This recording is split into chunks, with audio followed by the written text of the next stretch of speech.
किसी गांव में एक पहलवान रहता था। अपने इलाके का बहुत मशहूर और जाना माना पहलवान था। उसकी एक ही बेटी थी, बहुत लाड और प्यार से पाली। खूबसूरत और नाजुक सी बेटी जवान हुई तो उसकी शादी की फिक्र हुई। क्योंकि पहलवान था इसलिए बेटी के लिए एक पहलवान ही पसंद आया। ऊंचा लंबा तने हुए बदन का मालिक घनी मूछों वाला गबरू जमींदार के साथ नाजों पली बेटी विदा कर दी। 6 माह भी ना गुजरे थे कि पहलवान दामाद ने बेटी को मार पीट कर निकाल दिया कि घर का कोई काम नहीं आता। बाप का दिल बहुत रंजीदा हुआ मगर किसी को कुछ न कहा कि फजूल में तमाशा बनेगा। बीवी से कहा, इससे हर चीज़ सिखाओ जो घरदारी के लिए ज़रूरी होती है। माँ ने बेटी को झाड़ू पोंछा, खाना पकाना सब सिखाया। चंद माह बाद सुलह सफाई हुई। दामाद को बुलाया, माफ़ी मांगी कि शर्मिंदा हैं, लाड प्यार में घरदारी ना सिखा सके।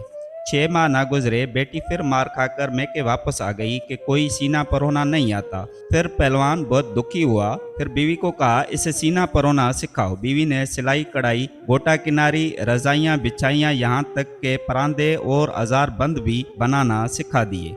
फिर दामाद को बुलाया, गलती की माफ़ी मांगी और बेटी रुखसत कर दी।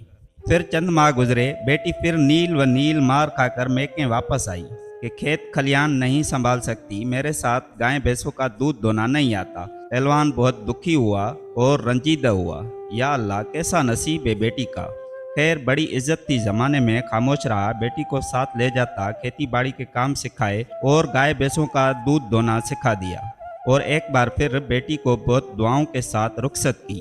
फिर चंद दिन गुजरे, फिर बेटी रोती मैके आई। पहलवान ने सवाल किया, बेटी अब क्या माजरा हुआ है।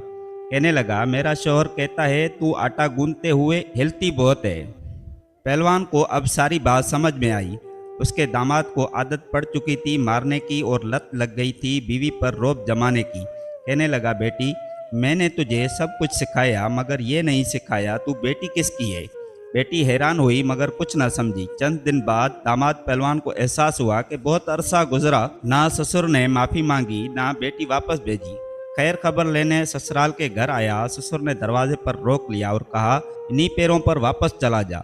आज की तारीख याद कर ले, पूरे 2 साल बाद आना और आकर अपनी बीवी ले जाना। अगर इससे पहले मुझे तू यहाँ नजर आया तो टांगे तुड़वा कर वापस भेजूंगा। दामाद को फिक्र हुई मगर अन्ना आड़े आई और लौट गया। दिन गुजरते रहे। पहलवान बेटी को मुंह अंधेरे खेतों में ले जाता और सूरज निकलने पर घर भेजता।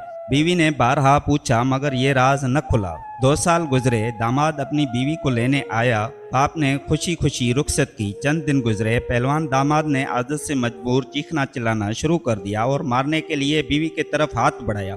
बीवी ने किसी मंजे हुए पहलवान की तरह शोहर को बाजू से उठाकर जमीन पर पटक दिया और कहा, तू जानता नहीं मैं बेटी किसकी हूँ। वो समझ गया कि अब की बार 2 साल में बाप ने बेटी को क्या सिखा कर भेजा है। और उसके बाद पहलवान को दोबारा बीवी से ऊंची आवाज में बात करते नहीं देखा गया और बेटी कभी दोबारा मार खाकर मैके नहीं आई। बाप ने बेटी को क्या सिखाया आप भी जान गए होंगे। हर चीज माँ के सिखाने की नहीं होती। कुछ बातें, कुछ एतमाद बाप भी बेटियों में लाता है।